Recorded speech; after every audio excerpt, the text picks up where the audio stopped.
Everyone, welcome to the channel mystic tarot. ये monthly reading है और एरीज़, सन, मून और असेंडेंट लोगों के लिए हम देखेंगे कि सितंबर के महीने में क्या सिचुएशन रहेगी रिलेशनशिप और करियर के हवाले से।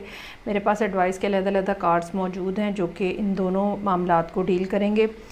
सबसे पहले रिलेशनशिप को देखते हैं। ये तमाम रीडिंग्स जो मैं यूट्यूब पे अपलोड करती हूँ ये जनरल रीडिंग होती है और अगर हो सकता है कि आपसे ये रेजोनेट ना करे तो पर्सनल रीडिंग के लिए आप दिए गए हुए नंबर के ऊपर कांटेक्ट कर सकते हैं।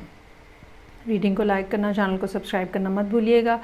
अच्छा जी, स्टार्ट लेते हैं विद द रिलेशनशिप।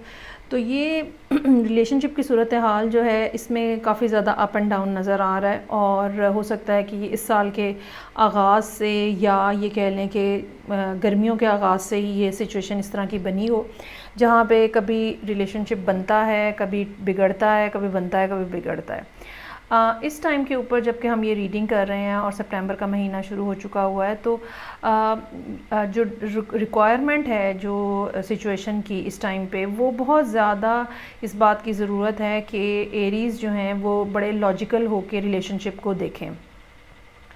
जबकि जो असल हकीकत है वो ये है कि एरीज़ इस टाइम के ऊपर बहुत ज़्यादा इमोशनल हैं या इमोशनली डैमेज्ड हैं और यही वो वजह है जिसकी वजह से सिचुएशन के अंदर एक डिसअपॉइंटमेंट नज़र आ रही है, एक बेदिली जिसको हम कहते हैं, ठीक है।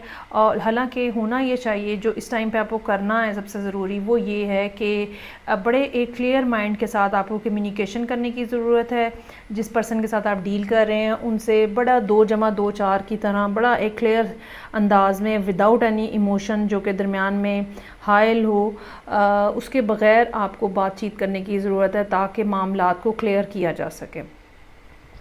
अच्छा, मुझे ये लगता है कि एक तरफ जो है वो रिलेशनशिप में डिस्ट्रप्शन आई है, डिसअपॉइंटमेंट आई है और उसकी वजह से मेंटली आप इस बात के ऊपर एग्रीड हैं या मेंटली आप इस बात के लिए प्रिपेयर्ड हैं या आपने ये बात मान ली है कि रिलेशनशिप जो है वो ओवर हो चुका हुआ है और इसके अंदर अब कोई ऐसी बात बाकी नहीं है कि आप इसके ऊपर कुछ स्ट्रगल करें।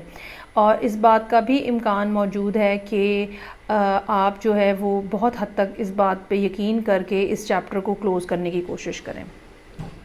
अच्छा, अब चूँकि आपको कहा यह गया है कि या आपके लिए जो एडवाइस है वो ये कि आपको बहुत ज़्यादा क्लियर माइंड के साथ बहुत ज़्यादा लॉजिकल हो के सिचुएशन को डील करने की, कम्युनिकेट करने की ज़रूरत है।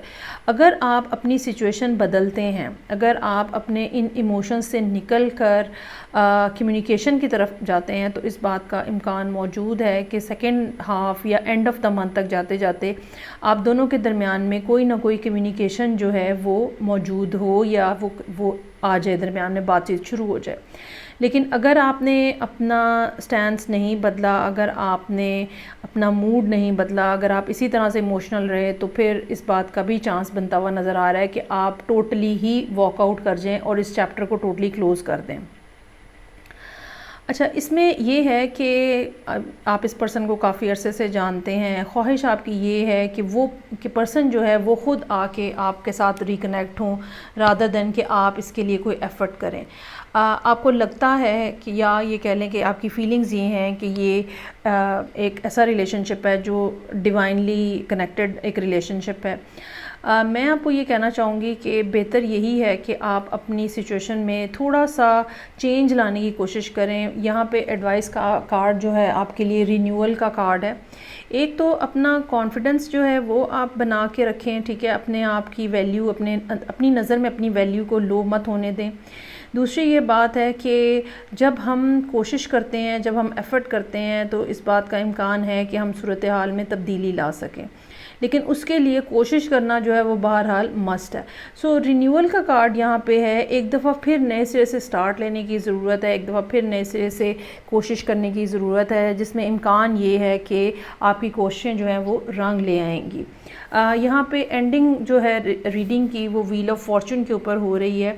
व्हील ऑफ फॉर्चून भी हमें इस बात को पॉइंट आउट कर रहा है कि जो डिसअपॉइंटमेंट है, जो ख़राबी है या जो डिस्टर्बेंस है बेसिकली आप दोनों लोगों के दरमियान में, इस बात का इम्कान मौजूद है कि ये डिस्टर्बेंस जो है ये सॉर्ट आउट हो जाए अगर आप कोशिश करें, ठीक है। और अगर आप इतनी बेदिल होके इस सारी सूरत हाल को वाइंड अप